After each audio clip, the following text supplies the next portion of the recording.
Donald Trump अब धमकीबाज से आगे बढ़कर महाधमकीबाज हो गया है। डोनाल्ड ट्रंप ने अपने सोशल मीडिया जो प्लेटफॉर्म है जिसका नाम ट्रूथ है, उस पर कहा है कि 1000 मिसाइल जो है वो ईरान के लिए लोडेड हैं। अगर ईरान ने मुझे मारने की कोशिश की तो 1000 मिसाइल जो हैं वो ईरान पर बरसाए जाएंगे।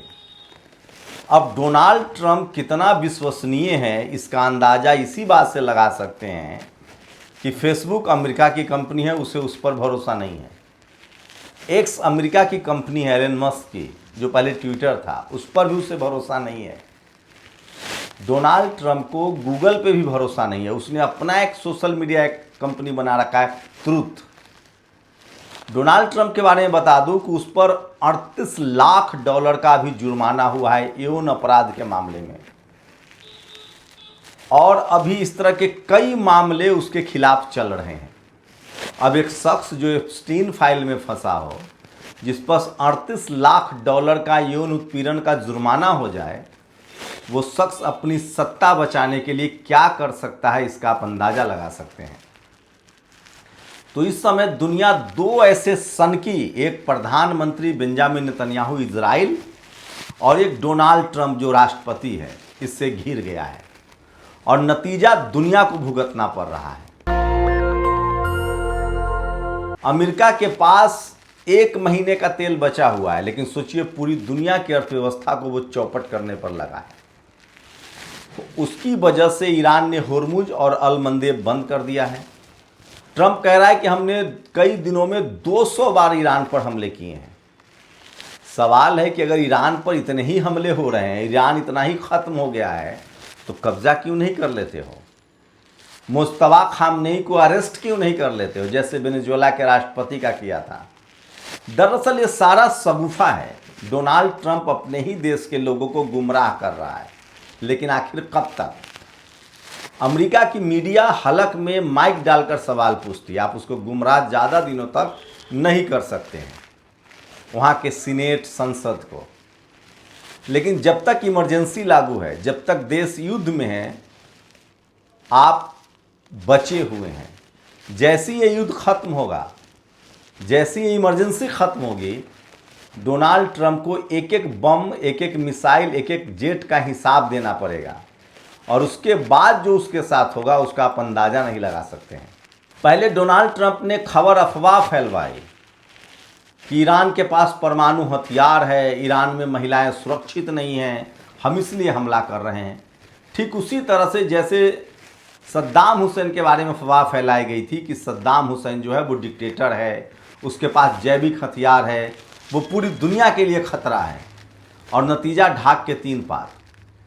सद्दाम हुसैन को उसने मार दिया। दरअसल सद्दाम हुसैन का उसने तब तक इस्तेमाल किया जब तक सद्दाम हुसैन ईरान के खिलाफ लड़ रहा था। जैसे उसने ईरान से युद्ध समझौता कर लिया, अमेरिका ने सद्दाम हुसैन को मार दिया। गद्दाफी, अगर खाड़ी देशों में सबसे ईमानदार कोई नेता था जो खाड़ी देशों का भला चाहता था, तो वो गद्दाफी था। गद्दाफी हमेशा से कहता था कि तेल हमारा, गैस हमारा, हम उसको डॉलर में क्यों बेच रहे हैं। ईरान से दुश्मनी की भी वजह यही है अमेरिका की। ईरान के पास अकेले दुनिया का सबसे बड़ा तेल और गैस का भंडार है। ईरान के इसी संपदा पर अमेरिका की नज़र थी। अमेरिका कह रहा था कि सारे खाड़ी देश, Qatar, Jordan, Syria, Abu Dhabi, संयुक्त अरब अमीरात, ये सारे जो देश हैं बड़े बड़े, ओमान, बहरीन, खाड़ी देशों के हिसाब से, इन सब का तेल का कारोबार मेरे जिम्मे में है। ये सब डॉलर में बेचते हैं, सिर्फ ईरान क्यों विरोध करेगा? लेकिन सोचिए, ईरान, सद्दाम हुसैन और गद्दाफी, ये तीनों विरोध करता रहा, और इसीलिए अमेरिका ने 45 साल का प्रतिबंध लगा दिया। लेकिन सोचिए, अब अमेरिका के प्रतिबंध का कोई देश केयर नहीं करता है। ऑस्ट्रेलिया ने अब भारत के साथ न्यूक्लियर देने का समझौता कर लिया है, खासकर यूरेनियम देने का, जो कि रिएक्टर में काम आता है। पहले अमेरिका के डर से दुनिया के कोई भी देश न ईरान से तेल खरीदता था, न वो न्यूक्लियर डील करते थे। 28 फरवरी से पहले दुनिया में अमेरिका बॉस था, सुपर बॉस। कौन क्या खाएगा, कौन देश, जैसे कुछ लोग नहीं होते सुपर पीएम, सुपर सीएम, तय करते हैं कौन खाएगा कौन पहनेगा। तो दुनिया का सुपर जो पावर था वो अमेरिका था।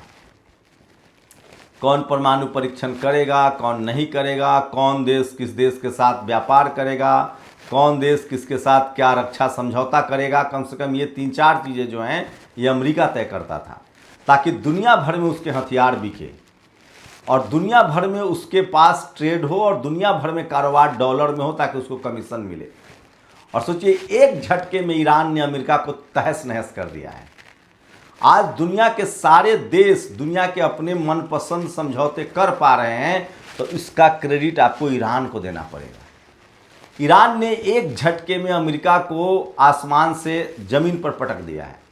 हु केयर्स, अमेरिका की अब परवाह कौन करता है। कम से कम यूरोप के सारे देश अमेरिका के खिलाफ हो गए हैं, कोई उसकी परवाह नहीं करता है। और अब तो ऑस्ट्रेलिया भी परवाह नहीं करता, उसने भारत के साथ यूरेनियम की संधि की है। सोचिए भारत ने भी जब इस्माइल बुद्धा परमाणु टेस्ट किया दूसरा परीक्षण, तब भी अमेरिका ने इसी तरह के प्रतिबंध लगाए थे। खैर देर ही सही, दुनिया भर के देशों की आंखें खुल रही है और डोनाल्ड ट्रंप आज न कल जेल जाएगा क्योंकि उसका एप्स्टीन फाइल में नाम है। लेकिन सोचिए अमेरिका को उस शख्स ने रसातल में पहुंचा दिया है। राष्ट्रवाद के नाम पर वो सत्ता में आया था। मागा, make great again America, America को फिर से महान बनाएंगे, रसातल में पहुंचा दिया। अमेरिका के हथियारों का दुनिया में अब कोई खरीदार नहीं है। अमेरिका का पेट्रो डॉलर कारोबार खाड़ी देशों से खत्म हो चुका है। एक भी खाड़ी देश अब अमेरिका की बात मानने के लिए तैयार नहीं है। और बाकायदा ईरान कह रहा है कि अब इजराइल को बचा सकते हो तो बचा लो, फिलिस्तीन का मुकम्मल आज़ाद होना अब तय है, निश्चित है। तो सोचिए डोनाल्ड ट्रंप कुछ नहीं करता है, रोज सिर्फ सोशल मीडिया ट्रूथ पर, क्योंकि वो अपने ही देश की जो फेसबुक है या एक्स है, गूगल है, इस पर भरोसा नहीं करता है। वो उसको बैन भी कर दिया था एक बार, जब एक्स जो है वो जब ट्विटर था।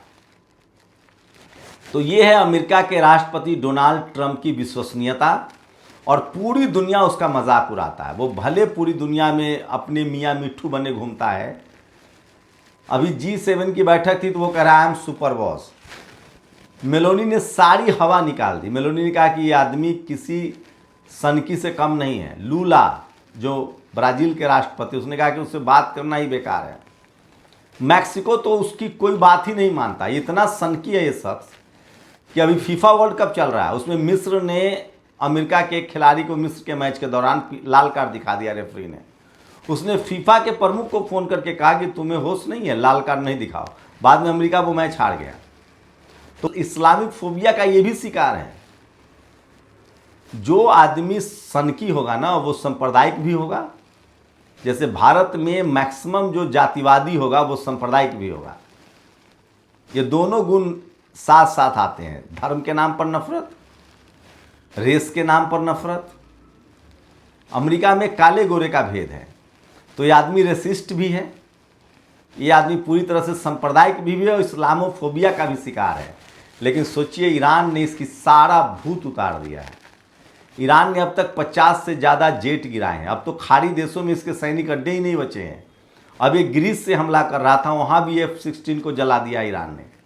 होर्मुज के आस पास भी ये नहीं फटक सकता है। अब तो ईरान ने अल मंदेब बंद करने का भी ऐलान किया है। ईरान ने कहा है कि ये सब धमकी से कुछ नहीं होता है, मैं इस सबसे डरने वाला नहीं हूँ। या तो $325 बिलियन का हर्जाना दो या फिर होर्मुज से तेल लेना भूल जाओ।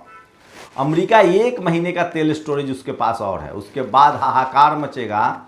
लेकिन दुनिया की इकोनॉमी चौपट हो रही है। सोचिए भारत को सबसे ज़्यादा नुकसान हो रहा है।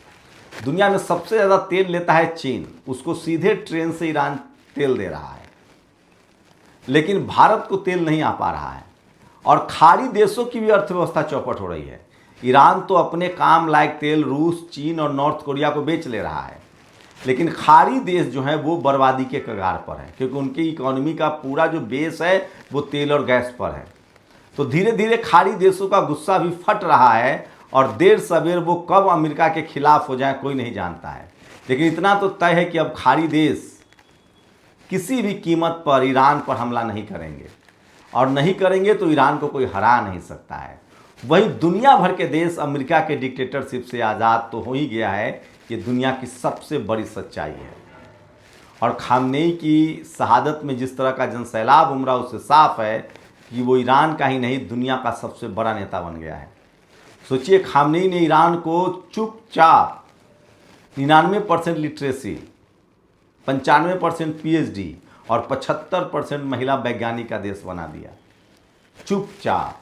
मैं फिर कह रहा हूँ, राष्ट्रवाद के नाम पर अमूमन जो नेता सत्ता में आते हैं वो अपनी सत्ता बचाते रहते हैं। अमेरिका और इजराइल दोनों राष्ट्रवाद के नाम पर अभी युद्ध में फंसा हुआ है। इजराइल का बेंजामिन नेतन्याहू पर भी भ्रष्टाचार के बड़े बड़े आरोप हैं और ये अपनी सत्ता बचाए रखने के लिए सिर्फ और सिर्फ अपने ही देश के 1 करोड़ नागरिकों को मुश्किल में डाल चुका है। ईरान साफ कह रहा है कि जितना अमेरिका का हमला होगा हम उतना इजराइल से बदला लेंगे। वहीं फिलिस्तीन, हमास और हूती, हिजबुल्लाह, हमास और हूती, ये तीनों मोर्चे पर डटे हुए हैं। कब तुर्की ईरान के साथ आ जाए किस नहीं कहना है, तो हो सकता है कि खाड़ी देश एक साथ मिलकर अब इजराइल का नेस्तनाबूद कर दें, क्योंकि ईरान अब अमेरिका से तो डरता हुआ नहीं दिख रहा है, क्योंकि 28 फरवरी से शुरू हुआ युद्ध आज तक अमेरिका के सिर्फ धमकी से चल रहा है। ईरान का जो नुकसान होना था वो हो चुका है, अब उसके पास खोने के लिए कुछ नहीं है, लेकिन उसने अमेरिका के सारे खाड़ी देशों से बोरिया बिस्तर तो बांध दिया है। और अमेरिका का कोई भी सुरक्षित जेट नहीं है जो ईरान में सीधे सीधे बमबारी कर सके। ये बड़ी उपलब्धि है ईरान के लिए, और दुनिया भर के देश अब अमेरिका के तमाम बंदिशों और डिक्टेटरशिप से राहत की सांस ले रहे हैं। सोचिएगा जरूर। शुक्रिया। दस्तक की आपसे गुजारिश है कि अगर इसको बचाना चाहते हैं तो नेशनल दस्तक को सब्सक्राइब करने के लिए रेड कलर के सब्सक्राइब बटन को दबाएं, फिर बेल आइकन की घंटी दबाएं। नेशनल दस्तक को बचाने के लिए बहुत ज़रूरी है कि हर खबर को शेयर करें, लाइक करें, कमेंट जरूर करें।